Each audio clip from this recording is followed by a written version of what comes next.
acá. Shalom. Bien, vamos a ubicarnos hoy en nuestra haftará de hoy y vamos a irnos al libro de Primero de Reyes, porque es un libro masculino, no es una carta, no es Primera de Reyes, primer libro de Reyes. Vamos al capítulo 18 y nos vamos a encontrar hoy en esta porción con un pasaje que es de los más famosos de la Escritura, pero que también vamos a tener pendientes de releer. ¿De acuerdo? Permítame un segundo. Vamos a tener la oportunidad de hacerle un análisis profundo, más allá de lo que a veces pues hacemos a través de una lectura superficial o de a veces inclusive lo que nos han mostrado en el cine o en la televisión, ¿cierto? Bien, para eso tenemos que ubicarnos nuevamente en la historia, a ver qué pasaba en esa época, quiénes eran los protagonistas. Estamos en Primero de Reyes 18:1, ¿ok? Y aquí los protagonistas de esta historia va a ser el rey Ahab de Israel, ¿de acuerdo? Y con relación al profeta Eliyahu. Muy bien. Entonces eso nos ubica en el quinto rey después del rey Salomón, porque tendríamos a Jeroboam, Nadab, Baasha al norte, Zimri, que reinó 7 días, ya irían 4, Elá quinto, Omri 6 y Ahab 7. 18:1. Más exactamente, entonces estamos hablando del rey Ahab. Voy a escribir el nombre aquí en hebreo, ¿cómo se pronuncia? Ahab. ¿De Israel? Sí, del norte. Se escribe así. Ahab. Como si fuera padre hermano. Sonaría más o menos si lo tradujéramos así. ¿Ok? Ahab. Muy bien. Entonces, estamos hablando de que este rey empezó a reinar en el 922 antes de Cristo. 922 antes de Cristo. ¿Ok? Permítame separo esto, que estoy un poco como estrecho aquí. Esto. Muy bien. Estamos hablando del 922 antes de Cristo. Bien. Para esa época está reinando Jehoshaphat en Israel. Todavía no ha aparecido ninguno de los famosos profetas que escribieron libros. En esta época la profecía todavía era como oral, todavía no se había consignado bajo el concepto de una inspiración escrita de Dios. Eran mensajes más que todo de una índole local, porque una de las grandes diferencias entre esta profecía y la que se escribió en los libros, que hoy llamamos profetas, tiene que ver mucho con el impacto nacional y a veces universal. Como lo hemos visto, a veces ya tienen un carácter internacional y unas proporciones ya mesiánicas, apocalípticas, etc. Aquí estamos viendo esta profecía, que es de esa profecía que hemos llamado tipo 1, que es la primera. En su esencia, la profecía tiene como objetivo, primero, volver a la Torá al pueblo, ¿okay? Volverlo a la Torá. Y segundo, sacar lo escondido del corazón y hacerlo manifiesto con el objetivo no de avergonzar a la persona, sino de que ésta se vuelva al Dios vivo. ¿Está claro? Esa es la línea primaria de la profecía y eso es lo que vamos a ver aquí. Ustedes no ven a Elías hablando del futuro, haciendo vaticinios de la era mesiánica ni nada por el estilo, porque su mensaje primario era ese, y el de todos los profetas en esencia es ese. Por eso cuando el apóstol Pablo habló sobre el don de idiomas en Corintio, dice: oye, pero si ustedes me pusieran a elegir, suponiendo que hubiese un podio de dones espirituales, cosa que no se debe hacer, si ustedes me preguntaran a mí cuál estaría en el puesto número 1, yo les diría que la profecía, antes que hablar en lenguas, ¿cierto? Si fuese por podium, yo, el apóstol Pablo, estoy parafraseando, diría que el primero es la profecía. Porque la profecía tiene como objetivo hacer que la persona, dice allí, que es como señal para el incrédulo. ¿Sí o no? Sí. En cambio, ¿verdad? La profecía son una señal para que el pueblo se arrepienta. Y las lenguas son señales pues hacia afuera. Pero la profecía va a estar redarguyendo a una persona que se supone que se está congregando, que es parte de la Asamblea de Israel, pero que se ha apartado por alguna razón. ¿Cierto? Bien, entonces vamos a ver qué acontecía aquí. Repito, estamos hablando del 922 a.C. Está recién pasado la muerte de Salomón. Ha transcurrido aproximadamente, les voy a decir, 10, 20, 30, 40, 50, 60, aproximadamente 70 años. De la muerte de Salomón. De la muerte de Salomón. 70 años. En promedio, aproximado, para hablar de números redondos. Ya había la división. Ya se había dividido el pueblo en dos, ya estaba un rey al norte, otro rey al sur, cada uno estaba por su lado. Acuérdense que el reino del norte empezó mal cuando Jeroboam, que fue el primero que sucedió a la muerte de Salomón, se le dio por la grandiosa idea de poner dos becerros, uno en Dan y otro en Beit-El, para que el pueblo no se fuese a adorar a Jerusalén. Ese es el contexto de esta historia. Ya arrancó mal.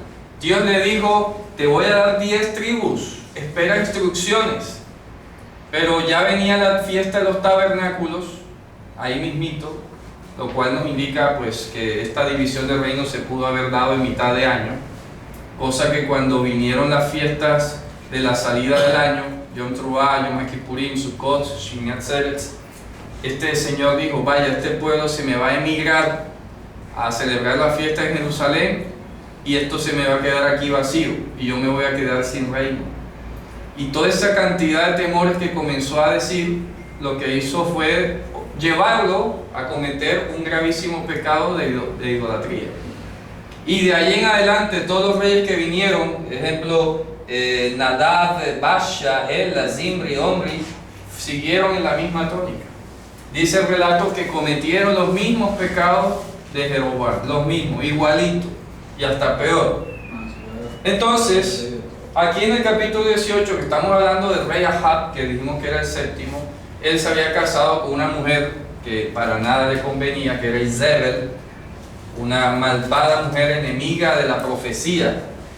Y dice lo siguiente: fue de muchos días que palabra de Hashem fue a Eliyahu en el año tercero, diciendo: anda, preséntate a Ahab y yo te pondré lluvia sobre el rostro de la tierra. Así dice literalmente. Y se fue Eliyahu a mostrarse a Ahab, y el hambre era fuerte en Shomron, en Samaria. Entonces vamos a ubicarnos en el mapa, ya que hemos hablado antes de la geografía, para que dimensionemos lo que está ocurriendo aquí. Ya este mapa de Israel ya no lo sabemos ahorita de memoria. La región de Samaria, acuérdense que viene delimitada por esta zona de aquí. Eso es lo que es Samaria. Shomron en hebreo, Shomron. Se escribe así en hebreo, Shomron. ¿Ok? Y aquí está el monte Carmel, que vimos en la clase anterior, donde se fue a refugiar Shaul, ¿se acuerdan? Como para que nos ubiquemos allí. Jerusalén se encuentra aquí, donde está el templo, ya saben. Y un becerro estaba aquí en Beit-El, y el otro estaba por acá en Dan, al norte. No la tribu de Dan, no se confundan. No es la tribu de Dan, sino el sitio histórico llamado Dan, allá al norte. Del Dan. Sí, del Dan, por allá arriba. Entonces dice que se va a mostrar, y entonces llamó a Ahab a Obadyahu, el cual estaba sobre la casa, y Obadyahu era temeroso de Hashem mucho, en gran manera.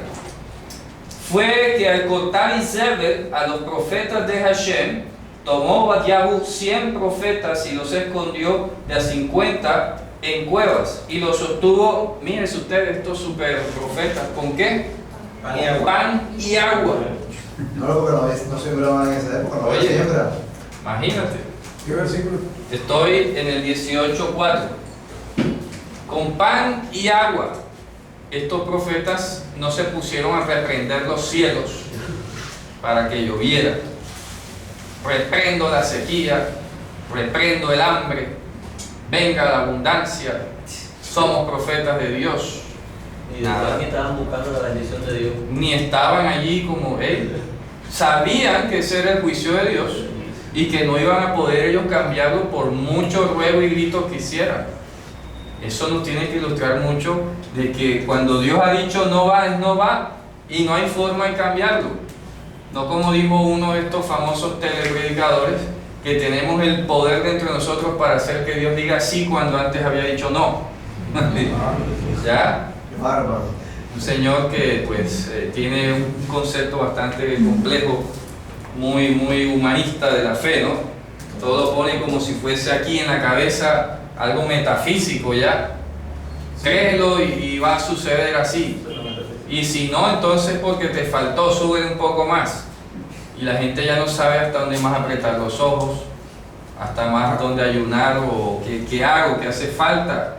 No hace falta para que, Sí. para que Dios me escuche. Sí, exactamente. Entonces, ¿será que tengo un pecado oculto? Y la gente se comienza a autocondenar allí y a frustrar y de todo, pero es que no tiene nada que ver. Yo digo a la gente, si algo que tú quieres no te está ocurriendo, oye, no es que estés en pecado, es que Dios ha dicho que no y ya. O sea, revísate eso, sí, no, uno se revisa. Todos los días. Todos los días, no sé, como hablamos ayer, cada día muero. Cada día. ¿Listo? Cada día morimos, yo cada día tengo que morir, estar pendiente. Voy a hacer un ejercicio con los niños, ¿verdad? Y cada vez que les explicaba sobre el error, que era un error, que era una falla, y cada vez que hacían algo que era un error, se decía penalti. Penalti, total, que en un lapso como de 20 minutos cometieron como 10 penaltis. Entonces yo les mostraba, ¿se dan cuenta? Por todo somos culpables, por todos lados.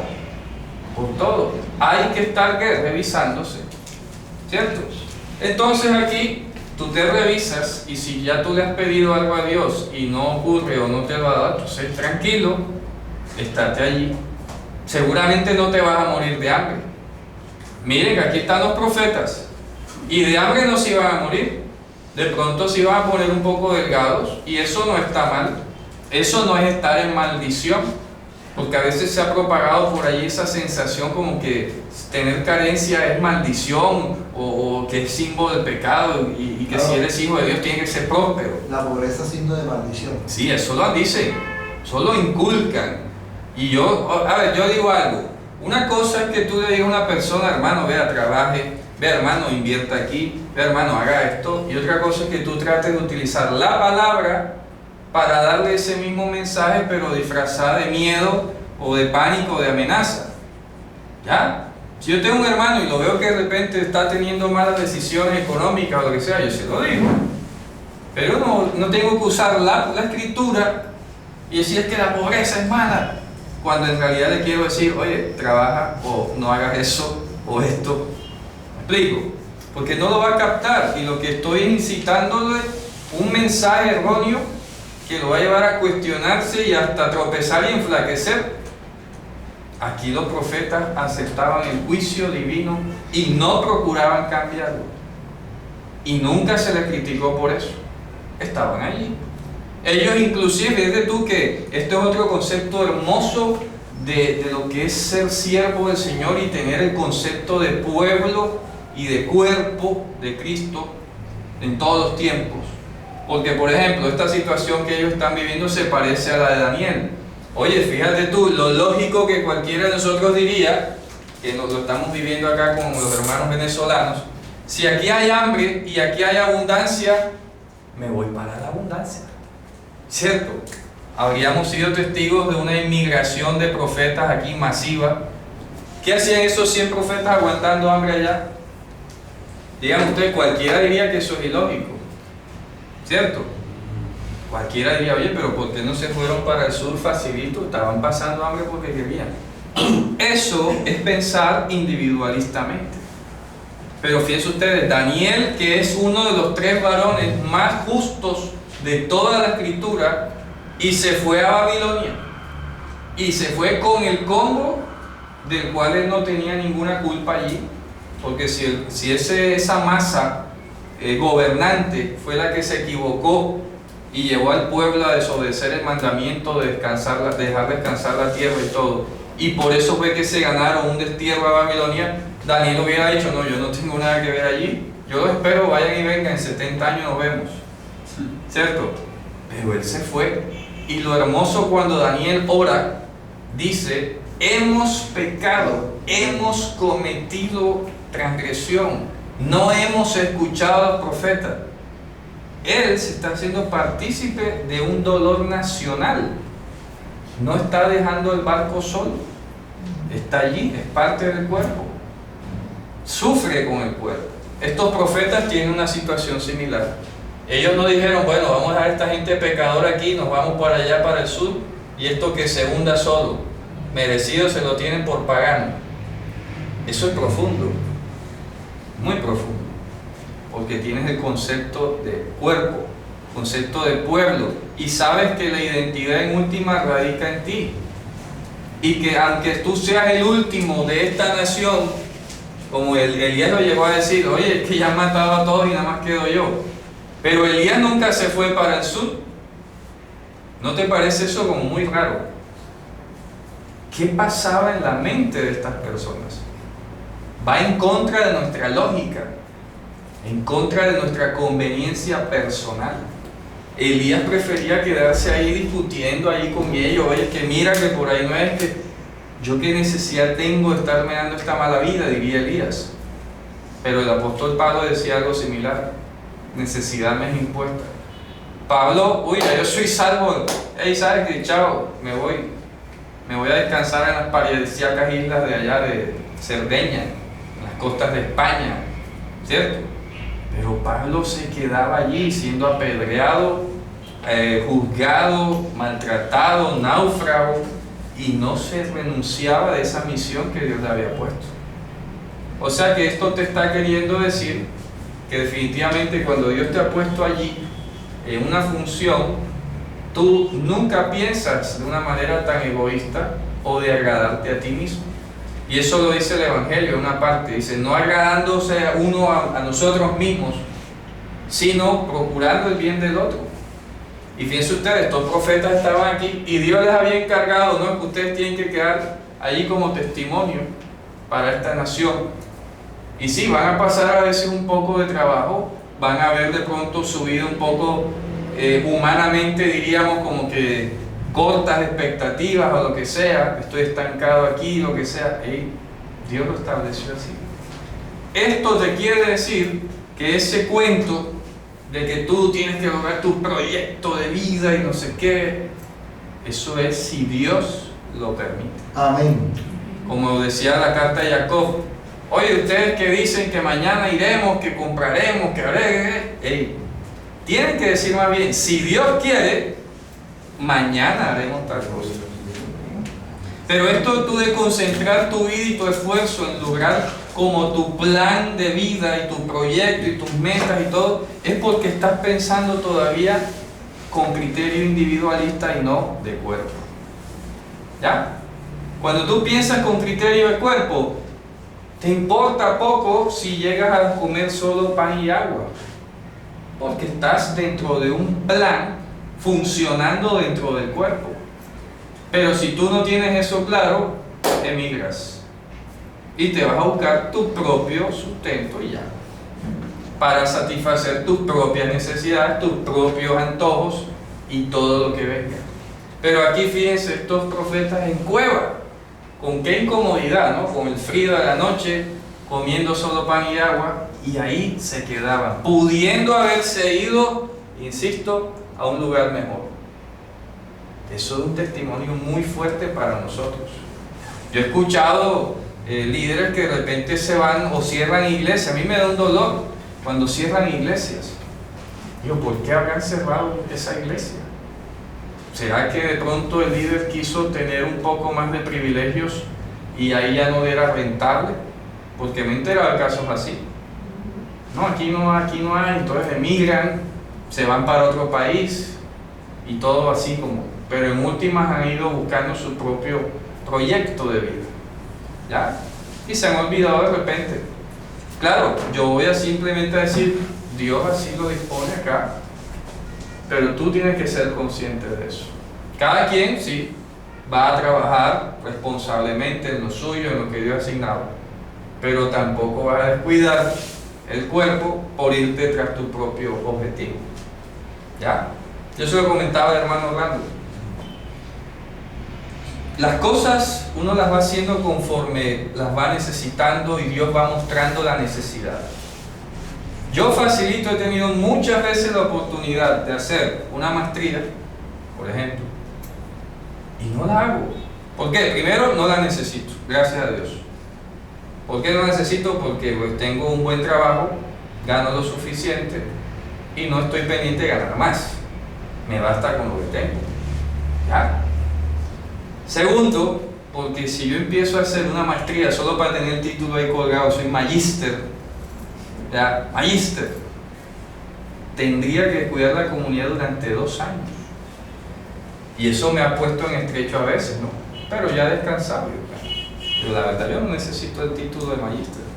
¿Para qué? Igual ya he hecho tesis de maestría. O sea, no lo necesito, yo no lo necesito. O sea, mi ego, no existe eso. ¿Me explico? No lo necesito. Si Dios algún día me va a cambiar de empleo o me quiere, Él irá proveyendo todas las cosas. Pero yo no lo necesito. Repito, tuve todo para hacerlo, pero enseguida pensaba, vaya, me tengo que perder 2 años de la comunidad, porque las maestrías son los viernes y los sábados aquí en este país. Imagínense. Bueno, y solo, ¿para qué? Para un título. Bueno, o sea, a mí no me da igual.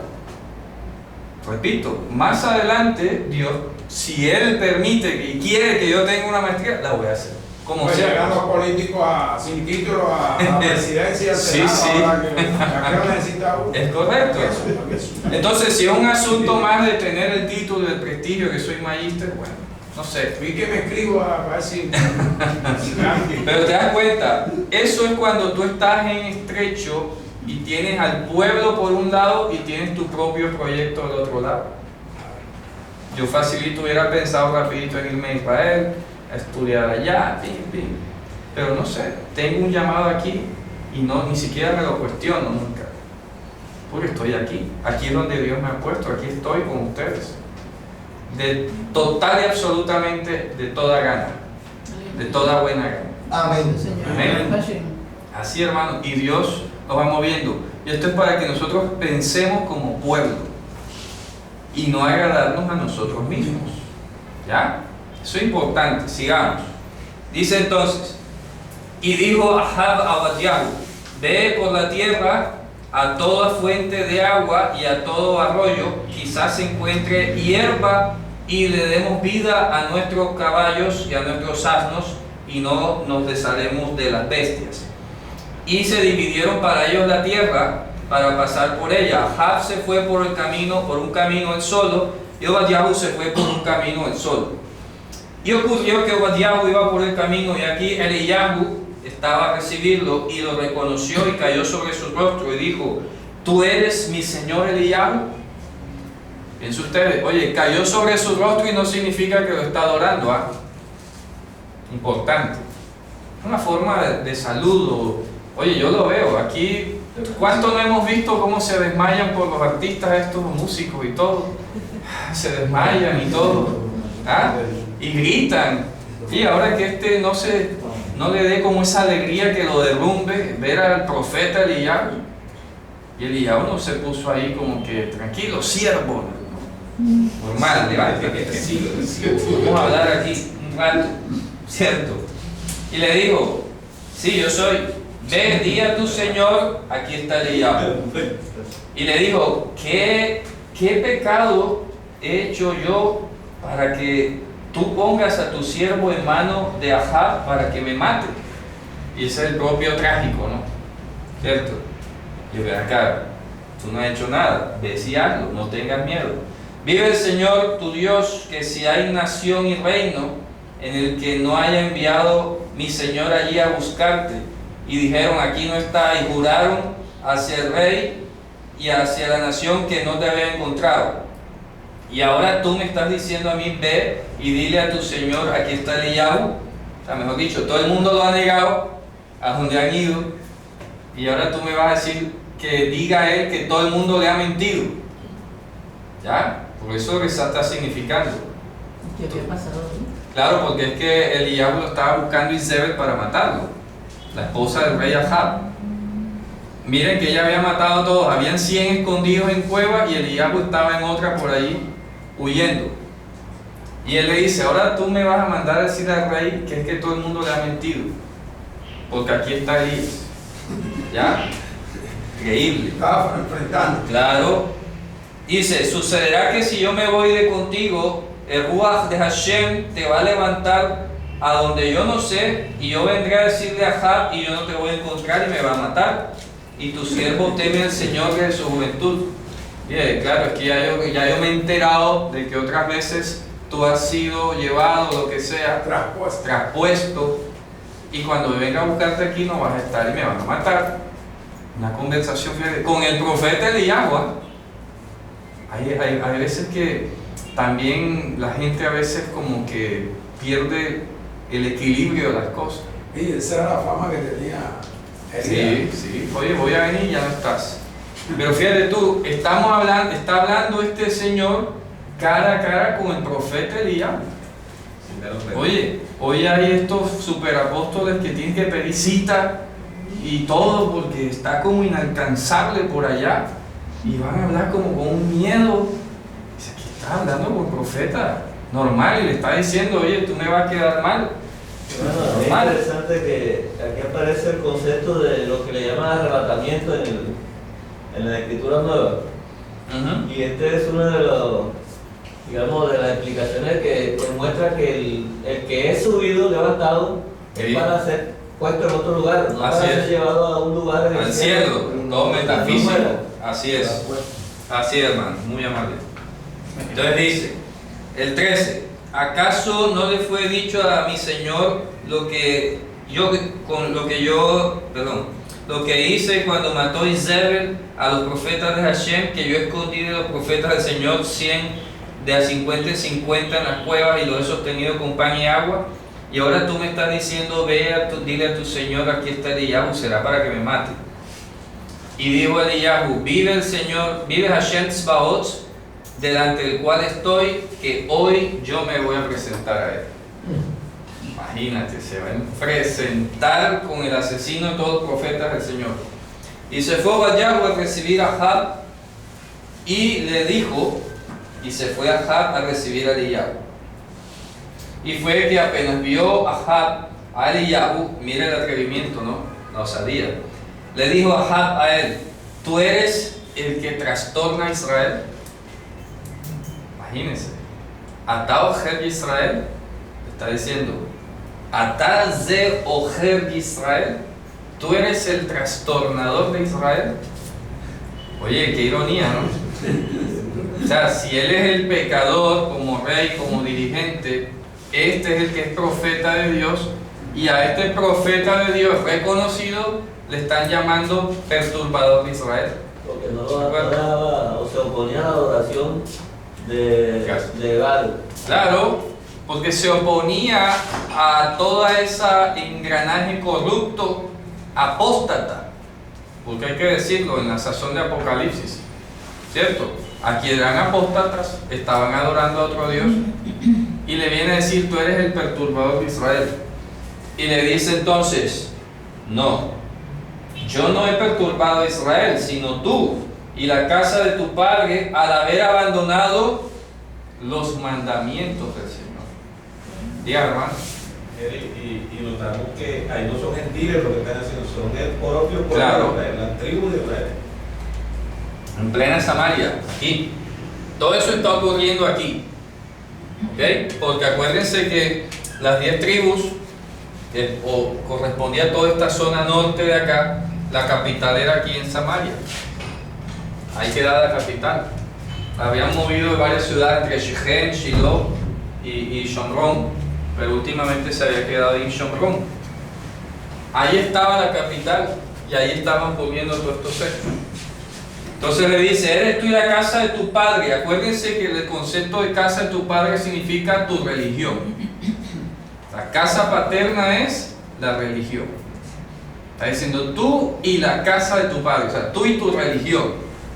Tú y tu religión, al haber abandonado los mandamientos de Hashem y al haber andado detrás de los Baales, los Bealim. Ahora reúne a mí a todo Israel al monte Carmel, aquí en la montaña del Carmel otra vez. Oye, esa montaña se han pasado cosas, ¿no? Al monte Carmel, y a los profetas de Baal, a los 450, y a los profetas de Ashera, 400 comedores de la mesa de Isabel. Imagínate tú. Te hace recordar que más o menos el número de lo que acompañaba a Esaú. ¿Se acuerdan? Cuando Esaú se fue a enfrentar con Jacob, llevaba 400 ish, que eran potestades. Acá también. 450 ish y 400 profetisas, que en este caso entiéndase brujas, porque eso no es otra cosa, ¿cierto? O sea, aquí entiéndase profetisa entre comillas, no vaya a pensar que eran profetas de verdad. Brujas, eran brujas. Brujas y brujos. Eso es hecho que diga profetas de acera, hay que desmenuzarla. Ya. Si dice acera es una paganidad. Claro. Entonces, Total. profeta de una paganidad. Por eso hay que entender que la palabra profeta en hebreo significa portavoz. Entonces, portavoces de Ashera. Ya. Pero no profeta. Eso suena muy ¿Qué extraño. palabra aparece ahí? Naví, sí. Dice entonces, y envió a Jab a todos los hijos de Israel y reunió a los profetas en el monte Carmel. Una pregunta, hermano, Dígame. antes de seguir. Tranquilo. Bueno, entonces significa que el culto, ya saben, desde Dan hasta Betel estaban los becerros, de tal manera que envió por todo este territorio. Esto estaba plagado de idolatría y de falsos profetas, de profetas de la mentira. ¿Ya? Todo esto estaba inundado. Y bueno, concéntramelos a toditos aquí. Y vamos a definir este asunto, quién es quién. Fíjate, el profeta Eliyahu y los otros 100 profetas que estaban allí no abandonaron el barco. Se fueron a enfrentar el problema. A ver qué iba a pasar, es que había que hacer algo. ¿Cierto? Entonces dice, y se acercó Eliyahu a todo el pueblo y le dijo, un discurso histórico, ¿hasta cuándo ustedes están qué? ¿Qué dice ahí? Van a cojear. ¿Cómo? Cojear. Cojear, dice ahí. A ver, resulta que en hebreo dice posjim. Posjim. Claudicaréis. Bueno, en hebreo es más concreto y más fácil de entender. Pasaj.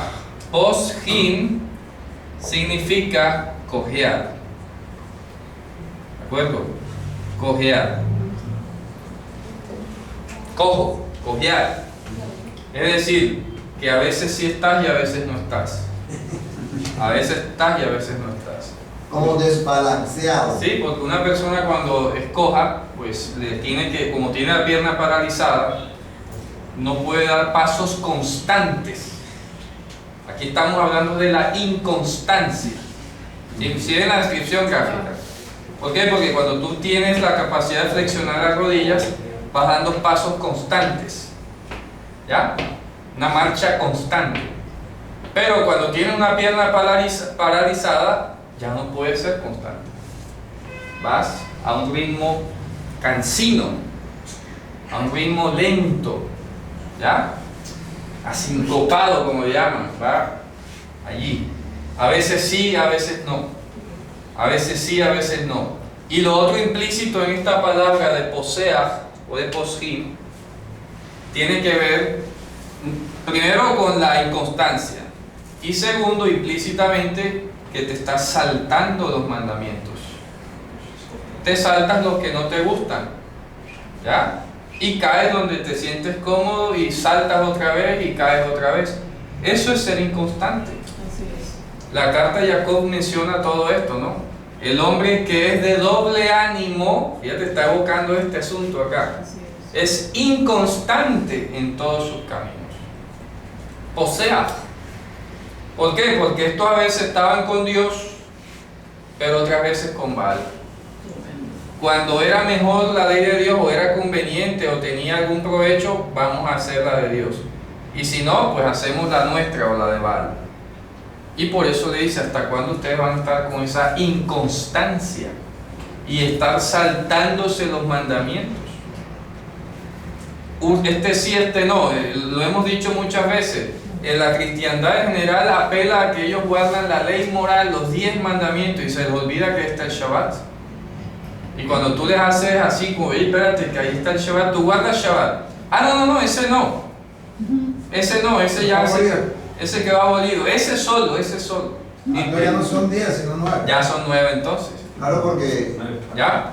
yo soy el señor del Shabbat. es el Claro, Dios. entonces esa es la respuesta reemplacista que en últimas está saltándose los mandamientos.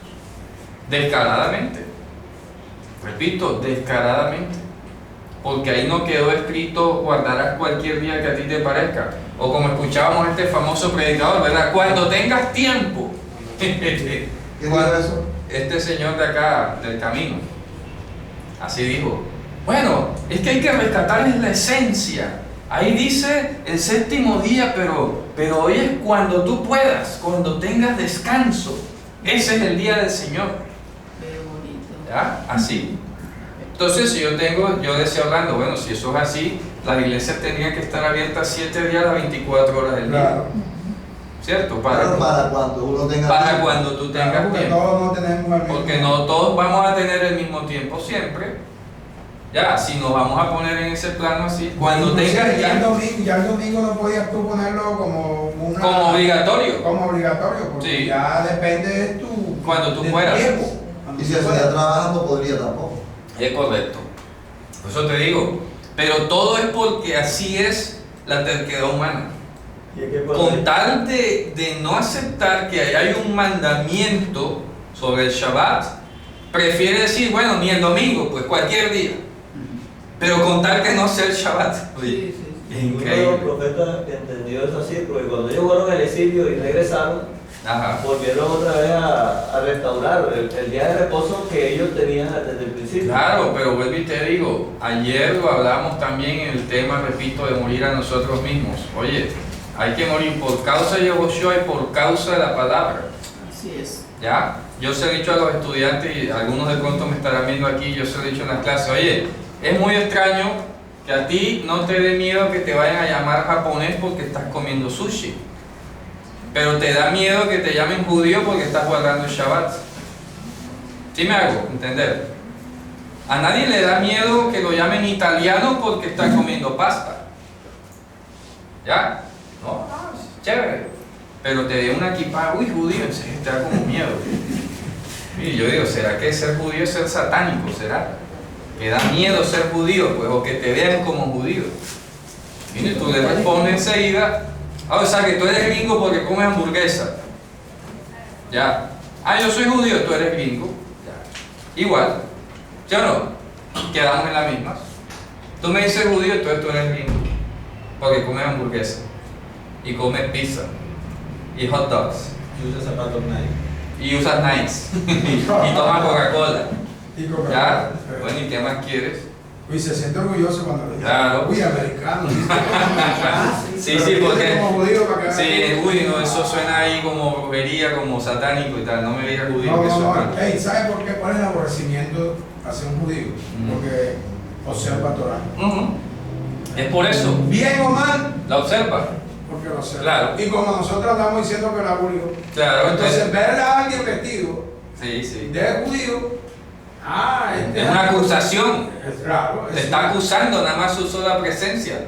Exacto. Sí, Te acusa. Es que no viven en la gracia. Claro, ellos no, viven en están la bajo gracia. la ley. Ellos están bajo la ley. La ley de Moisés. ¿Ah?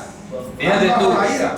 Estamos hablando entonces que el profeta Eliyahu está preguntando ¿hasta cuándo van a estar saltándose los mandamientos? Este sí, De ahí viene la raíz pesa. claro, de ahí viene pesa. Pascua. Claro, de aquí viene Pascua. ¿Por qué? Porque el Señor sí se saltó las casas en Egipto donde estaba la marca de la sangre. ¿Ya? Dios sí se las saltó. Dice en el texto de Éxodo, Ufasahti balailahu, yo pasaré por alto en aquella noche sobre las casas donde vea la sangre.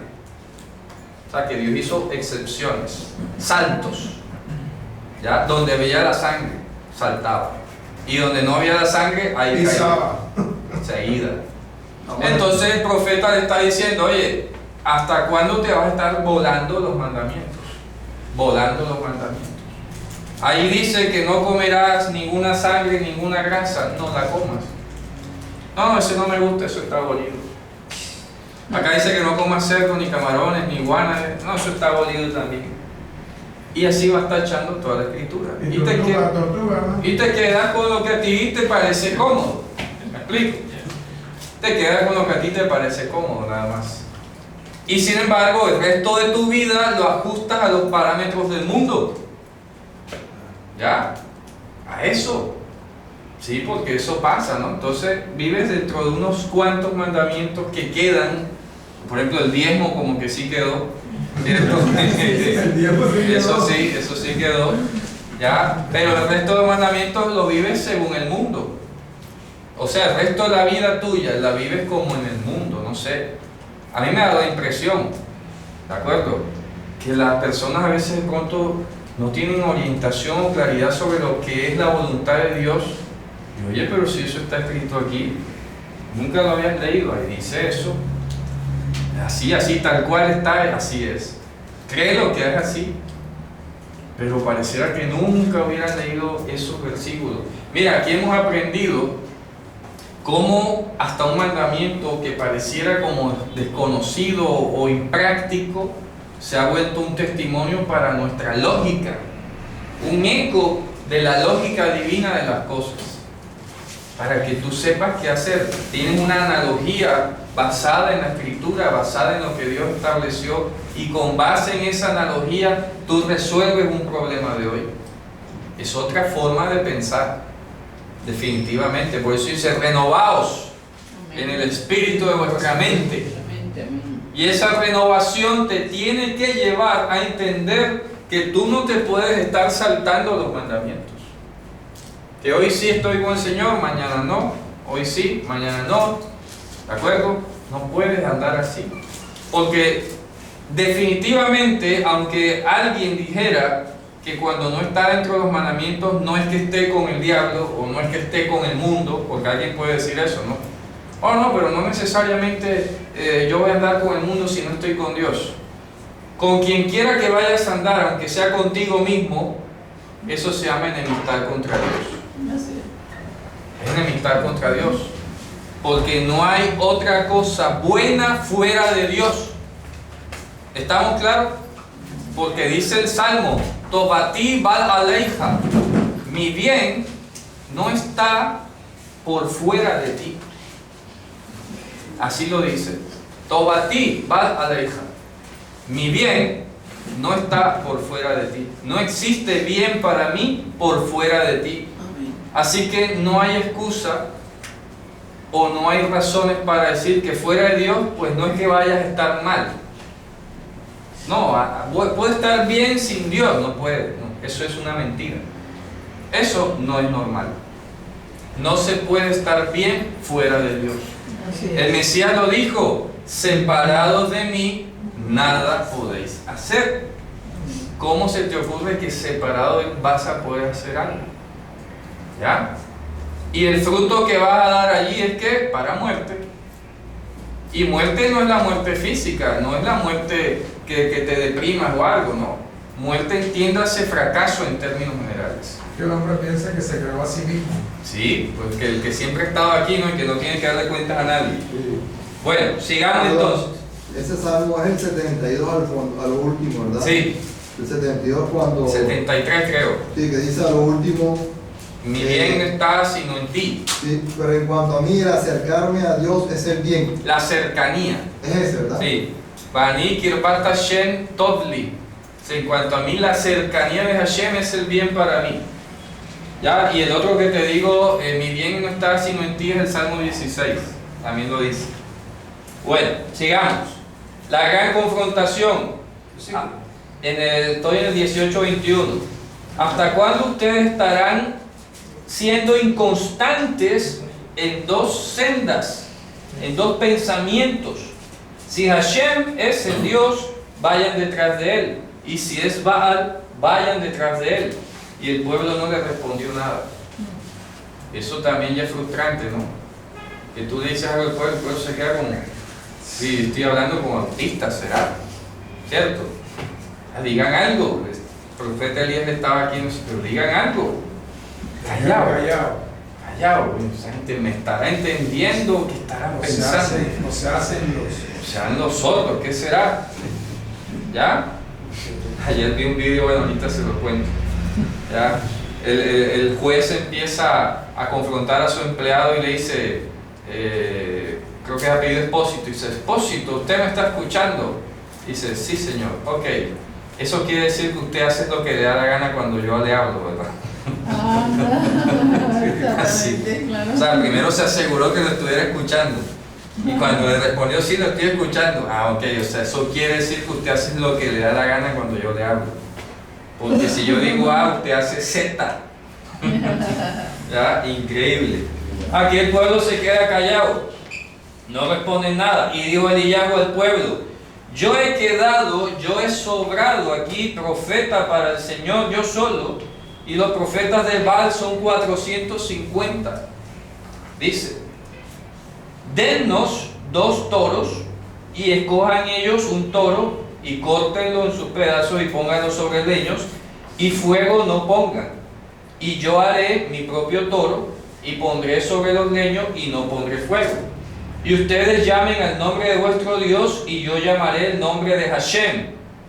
Y será el Dios que responda con fuego el verdadero Dios. Ese es el Dios. Y respondió todo el pueblo y dijeron, está bueno el asunto. Oiga, que ya reta. Ya. Pero no para decir cuál te lo de Dios. Aquí no vamos a enterar cuál te lo de Dios. No. Oye. Eso es que cuando dijeron está bien dicho es porque como que dice, vamos a probar para Vamos a probarlo. Si el mal que tengo yo es... Ya, está bueno el asunto. 450 contra 1. Claro, 450 versus 1. Eso te enseña por principio que la mayoría no tiene la razón. Claro. ¿Ya? La razón la tiene el que la tiene. Claro. La verdad es la verdad, aunque sea uno el que la diga. Uno solo. Aquí por mayoría, si se pusieran a votar democráticamente, ya. Y, así, y lamentablemente hoy en día la verdad se mide por la Democracia. Claro. Eso no se puede hacer. Jamás se puede hacer. Si la mayoría lo hace es porque es verdad. Claro. Eso es lo que Sí. dice la gente. Y oye, y yo escuché varias veces un razonamiento que me decían, es que no puede ser que todos nosotros estemos equivocados y tú tengas la razón. Y pero ¿por qué no? ¿Por qué no puede ser? Es que la razón es la razón. Ya, así sean 10.000 contra 1, la razón es la razón. La justicia es la justicia. Pero el problema es que hoy también en muchas comunidades las cosas que son principios bíblicos las someten a votación, hermano. Vamos a votar. Es que aquí no hay nada que votar. ¿Ok? Aquí no hay nada que votar. Así pasó con Hillel, por ejemplo. Cuando estaba el tema de decidir en la época de Jesús con qué razón era el divorcio, bajo qué circunstancia era legal, se pusieron a votar. El argumento de Hillel era por cualquier causa y el de Shammai era solo cuando hubiese una falta grave. Y votaron todo y ganó Hillel. Por eso es que ellos decían, no, es que a Moisés a nosotros nos ordenó divorciar por cualquier causa. Y ¿de dónde sacan eso? ¿Acaso no está escrito que al principio el que lo hizo fue para una sola carne? ¿De dónde sacan ustedes que se pueden divorciar por cualquier causa? ¿Ya? Es la dureza de ustedes, el descaro de ustedes, el que pone a Moisés a decir eso. Vamos a leer la Torá a ver qué fue lo que dijo Moisés. Y Moisés en Deuteronomio 24:1 dijo, cuando un hombre tome una mujer sucederá que ella no haya gracia en los ojos de él cuando él encuentre en ella un asunto de inmoralidad sexual específico, entonces le escribirá carta de divorcio. Ah, ¿te das cuenta? Eso es lo que sí dice Moisés. Y tiene toda la razón. Pero no es por cualquier causa. Pero como se pusieron a votar, es que para que sea, no sé dónde ha venido esa asociación tan extraña. Como que pareciera que la democracia es lo justo. Lo justo, sí. No. Por eso es que no quieren a Petro. Claro. Bueno, sigamos. Entonces dice, ¿verdad? Dice entonces, oye, yo llamaré, y ellos dijeron, bueno, está bien. Aquí importante y quiero destacar es que Elías hizo y persistió para que el pueblo hablase. Importante, ¿ya? Para todos efectos. Mira que cuando él habló, el pueblo se quedó callado. Yo digo, no, esto no puede ser así. Yo tengo que asegurarme que algo está pasando por la mente de esta gente. Yo puedo estar hablando solo al aire, eso no tiene sentido. Yo estoy hablando y la otra persona como que no oye, no dice nada. Tengo que asegurarme, dice el profeta Elías. Vamos a ver qué dice esta gente aquí. Digan algo, aunque sea una barbaridad, pero digan algo. Y le sacó una respuesta, dijeron, está bueno el asunto. Todos Hadabad, dijeron. Todos Hadabad. Dice entonces. Tiene que proponer él. Claro, lo que sea, pero digan algo. Claro, para ver qué era lo que podían decir, tuvo que proponer. Así es. Entonces dijo Eliyahu a los profetas de Baal, escojan para ustedes un toro y háganlo primero, porque ustedes son los muchos. Llamen el nombre de su Dios y no pongan fuego. Tomaron el toro que les dieron a ellos y lo hicieron y llamaron el nombre de Baal desde la mañana hasta el mediodía. Vaya, 6 horas gritando ahí. Oye, eso debía haberlo confrontado, ¿ah? O sea, 6 horas gritando. Así pasa hoy, hermano, así ponen al pueblo hoy. Pide y clama y ora y ora. A ver, eso no Y es hacen para... a veces exorcismo también. Sí, y ayuno y todo. Pues. A ver, las respuestas, yo decía a alguien, ¿verdad? Esta mañana, por una pregunta muy frecuente que a mí me hacen. ¿Cómo yo sé que estoy tomando una decisión conforme a la voluntad de Dios? Es una pregunta lógica, ¿no? Cualquiera tiene ese temor a veces de hacer una decisión que no sea la voluntad de Dios. Yo, mire, eso está muy fácil. La Escritura dice que por 2 o 3 testigos se mantiene todo asunto. Y más allá el proverbio dice que en la multitud de consejeros, entiéndase consejero, persona capaz de aconsejar con experticia sobre un tema, ¿ya? Que tenga experiencia, conocimiento, que sea probo, que tenga reconocimiento en eso. Tú no vas a ir a pedirle consejo al amigo que está sentado en la esquina ahí rascándose los pies, incrédulo. No puedes ir allá a pedirle un consejo. Entiéndase consejero, lo que es consejero, un oficio de dar asesorías hoy. Un asesor, hoy le llaman asesores, no es un consejero, ¿sí o no? Asesor jurídico, consejero jurídico. Asesor comercial, consejero comercial. Y así sucesivamente. Así que una persona que es consejero o asesor tiene que saber lo que está haciendo. Así que en la multitud de asesores, consejeros, está la salida. No puedes tomar decisiones solo. Consulte. Si tú ves que 2, 3, 4, 5 hermanos te están diciendo, oye, es que esto es así o esto no es así, no seas terco. No seas terco, acéptelo. Es que yo lo quiero mucho así hacer esto. No, por ahora no es. Quizás después, pero ahora no. Pero si tú te pones a insistir, te va a estrellar. Fatiga de la carne. Entonces, oye, 6 horas en promedio gritando aquí esta gente. Porque aquí dice a continuación otro detalle. Ellos decían, oh Baal, respóndenos. Y no había voz, ni había quien respondiera. Dice que saltaban junto al altar que habían hecho.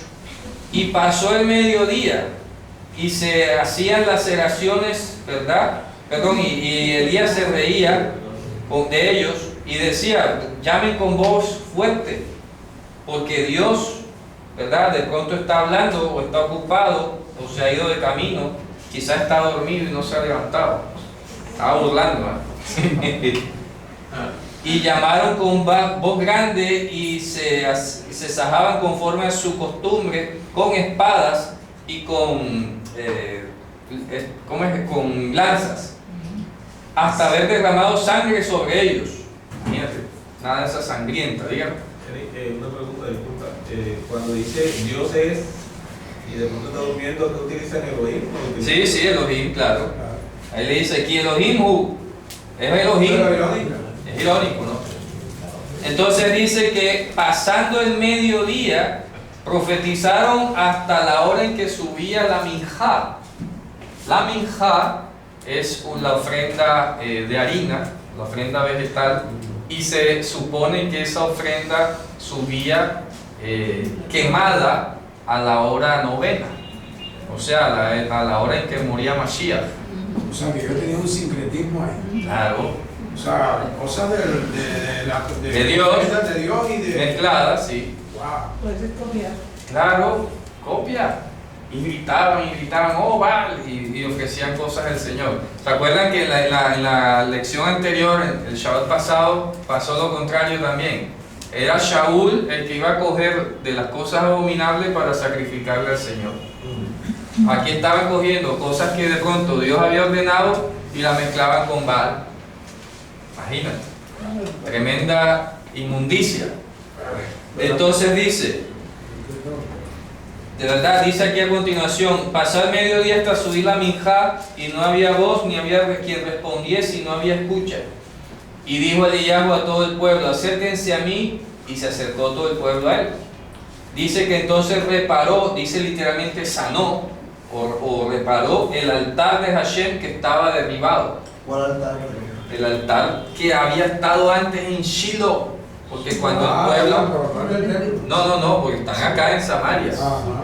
¿Okay? A un altar de Jacob. Claro, ¿Pero fueron a otro sitio o estaban en Shiloh ahí? no estaban en Shiloh acá, es que todas estas tres ciudades quedaban aquí. Eran ciudades que estaban a falda del Monte Carmelo. ¿Ya? Y dice que allí reparó el altar de Hashem que estaba derribado.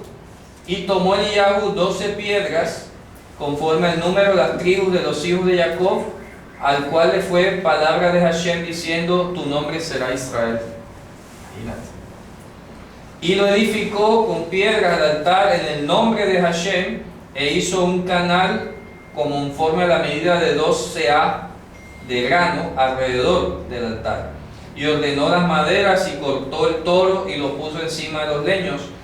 Y dijo, llenen 4 cántaros de agua, y lo derramaron sobre el holocausto y sobre las maderas. Y dijo, otra vez háganlo, y otra vez, una tercera vez. Y fueron las aguas alrededor del altar, y también el canal lleno de agua.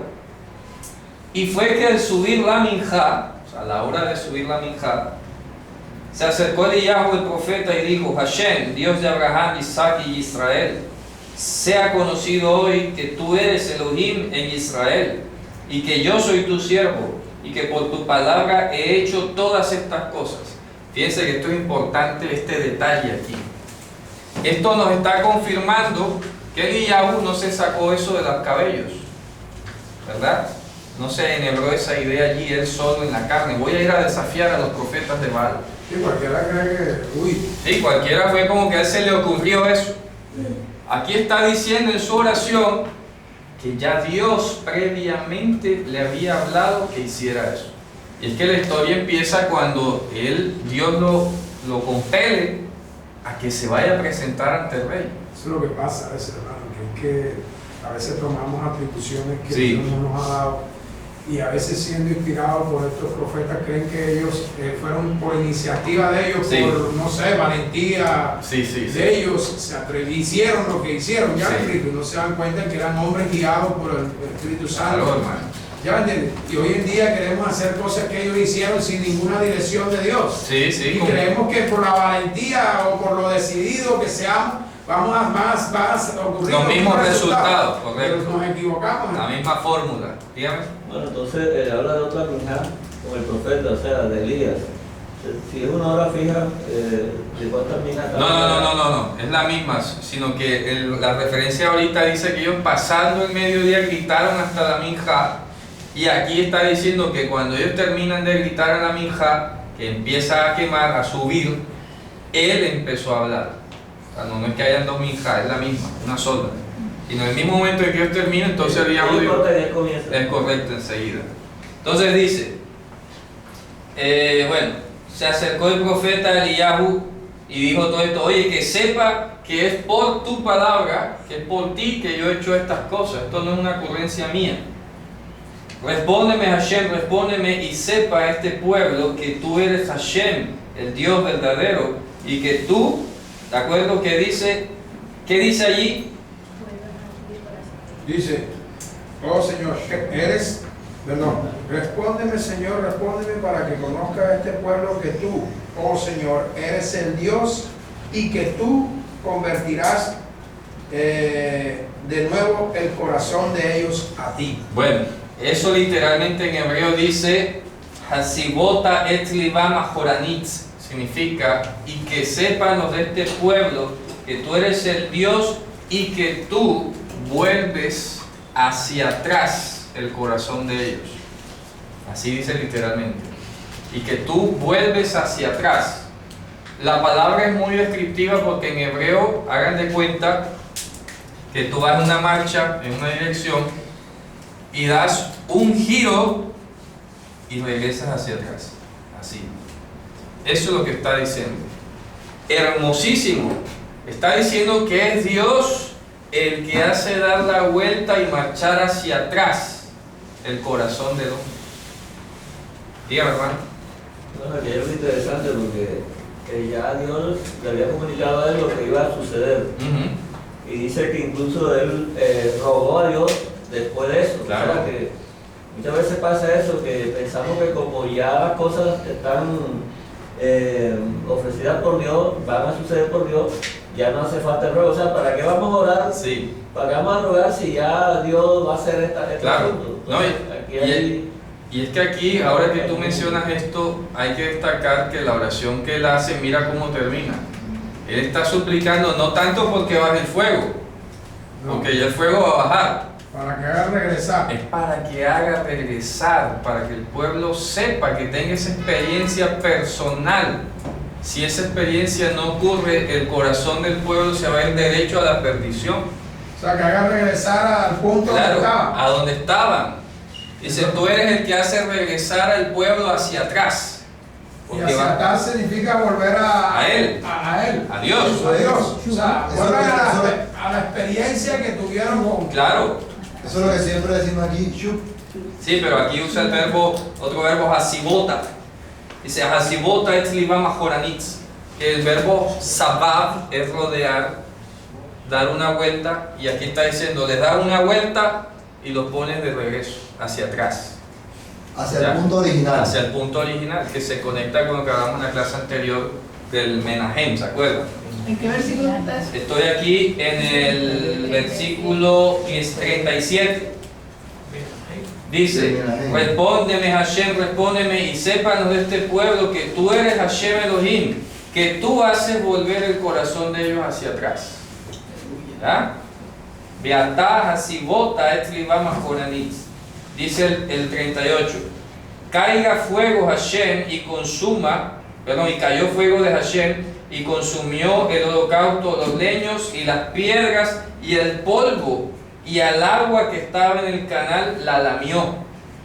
Mejor dicho, eso cayó, fue un rayo cósmico ahí que calcinó todo y evaporó el agua.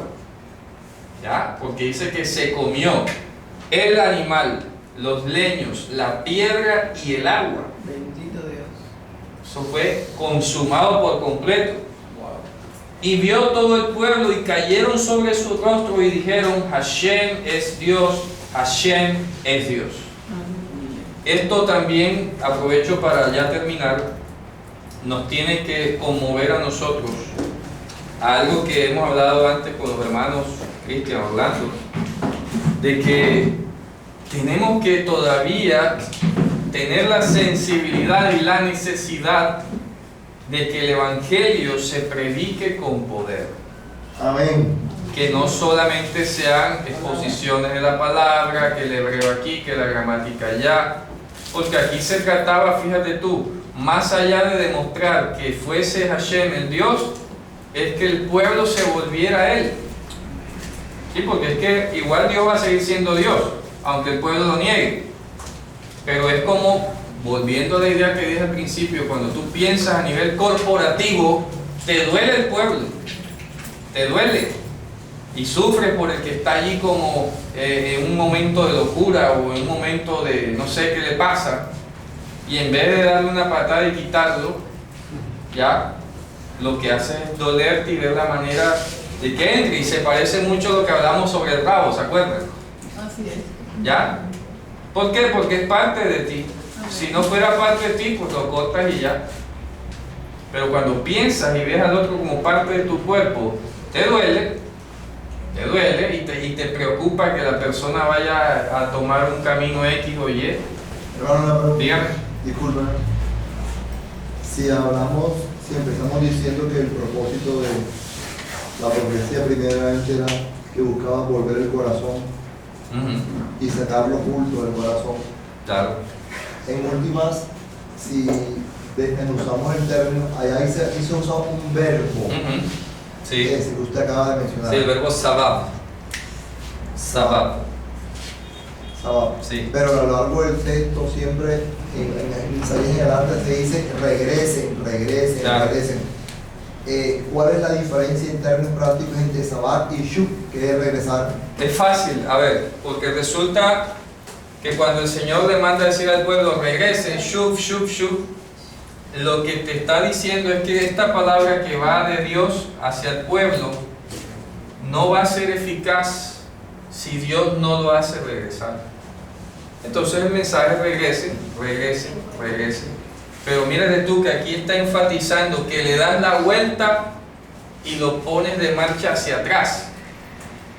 ¿De acuerdo? Dios puede enviarte a decir, oye, arrepiéntete. Y eso no significa que el pueblo vaya a poder arrepentirse. Yo he explicado aquí la lógica de cuando Dios da una orden, ¿cierto? Primero es porque ya Él ha dispuesto que se puede hacer, por un lado. Y por el otro también te puede mostrar tu incapacidad, ¿cierto? Oye, te están diciendo que no lo hagas así, lo sigues haciendo, tienes un problema. ¿Ya? Porque no puedes. Ya, es como hoy, no sé, supongamos que yo le dijera a una persona, coge el lápiz de esta manera y no lo puede coger, no le da la mano, oye, tiene un problema, no sé, de motricidad o algo, o no sé, no encaja, o hay que dedicarle mucho tiempo. Pero si yo digo, mira, cógelo así, y la persona, ¿cómo es? Y no lo sabe coger, tiene un problema, ¿cierto? Así que cuando Dios dice, regresa, sí, el pueblo va a estar escuchando, pero va a seguir marchando camino derecho al infierno. Es solamente Dios el que da la vuelta y pone a marchar hacia atrás. ¿Ya? Hacia atrás. Aquí casi no vas a encontrar un verso donde diga, y se arrepintió Israel. Por eso la pregunta, porque nunca ocurre eso. Nunca ocurrió. Que nunca ocurrió, no lo dice. Nunca lo dice. Simplemente es Dios el que vuelve al hombre, el que lo pone a marchar hacia atrás, ¿ok? El que lo hace retroceder. Pero fíjate tú qué hermoso, porque aquí ni siquiera un retroceder de espalda, porque a ver, si estamos en este punto A y tú avanzas hacia allá, pues se supone que estás mirando hacia allá, vas de espalda a este punto. Pero resulta que aquí utiliza muy sabiamente el verbo dar una vuelta, te pone a mirar de frente otra vez hacia ¿quién? Hacia Dios. ¿Sí ves? Te da una vuelta porque vas torcido. O sea, vas mirando hacia allá, vas dando la espalda a Dios. Pero Dios te da una vuelta y te pone a caminar de atrás hacia atrás, pero mirándolo a Él, no de espalda. ¿Me explico? Porque el arrepentimiento no consiste en regresarse de espaldas a Dios. El arrepentimiento consiste en volverse de cara a Dios. ¿Te das cuenta? Alguien puede volverse de espaldas a Dios cuando sufre unas consecuencias de un pecado y se aleja de lo que le hizo mal, pero no le ha dado la cara a Dios. Darle la cara a Dios significa confrontarte con Dios, confesar delante de Dios, reconocer el rostro de Dios y eso te va a ti a desmenuzar. Pero yo, ¿qué hago retrocediendo, dándole la espalda a Dios? ¿Cómo se computaría eso? Una falta de respeto. Por ejemplo, que tú le digas a tu hijo, oye, ven acá, y él se devuelva de espalda y no te dé la cara. ¿Me explico? Sigues ocultando algo entonces. ¿Ya? Por eso es que dice, resplandezca el Señor su rostro hacia ti y te dé la paz. Por eso el arrepentimiento auténtico va a terminar relacionado con la paz que va a provenir de mirar el rostro de Dios. Y cuando tú miras el rostro de Dios y eres iluminado por Él, ya no vuelves a ser el mismo. ¿Sí ves? Ya no vuelves a ser el mismo. Por eso es que hay que distinguir que hay un arrepentimiento único en la vida para vida eterna, y otra cosa son las cosas que tú haces a diario que te equivocas y listo, eres consciente y las corriges. Pero es que aquí estamos hablando es de una vuelta de una sola vez en la vida. Hacia Dios. Hacia Dios y de cara a Dios. Eso pasa una sola vez en la vida de una persona. No pasa 2, 3 veces. ¿Hay alguna diferencia? ¿Esa es la diferencia entre Sabbat? Sabbat y Shabbat. Claro. ¿Tienen la misma raíz? No, son diferentes. Shabbat. O sea que tienen unos conceptos más profundos uno que la otra. Claro, ¿Escribe la total. otra? Es que a ver, aquí el clave no está tanto en el verbo en sí porque este verbo es dar una vuelta y ya. Aquí lo que estamos implicando es la otra palabra ajoranit, que significa hacia atrás.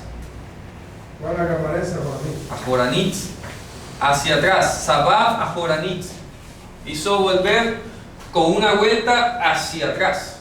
Ah, es que está combinada. Sí, sí. Porque ya lo explicaba ahora. Shabbat a Joranit. Sí, así vota Libam ajoranit. Porque explicaba ahora que no es regresarse de espalda, es regresarse de frente. Es la diferencia.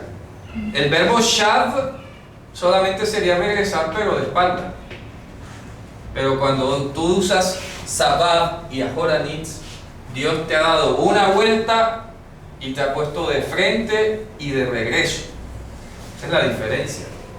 Por eso estoy diciendo que Dios nada más da la vuelta una sola vez. Amén, así es. ¿Ya? ¿Y por qué sabemos eso? Cuando el Mesías dijo, hablando de las posesiones demoníacas, oye, cuando ustedes sacan un espíritu inmundo, ese espíritu se va y trae 7 peores. Pero cuando yo lo he hecho por el Espíritu de Dios, eso es una sola vez. ¿Qué es? ¿Por qué? Porque si fuese como ustedes lo hacen, el estado postrero sería peor que el primero. Pero yo no voy a sacarle un demonio a alguien para que luego más adelante se llene de otros más, peor. Y yo no puedo sacar. Y yo no se lo puedo sacar, mejor se lo dejo así y ya. ¿Cierto? Mejor le dejo ese uno que tiene. ¿Para qué le voy a hacer ese daño, esa maldad? De sacarle un espíritu, supuestamente tiene como un arrepentimiento ahí, pero después se vuelve a llenar otra vez de demonios. No, así no. Así no. Eso es lo que a veces le puede pasar a la gente.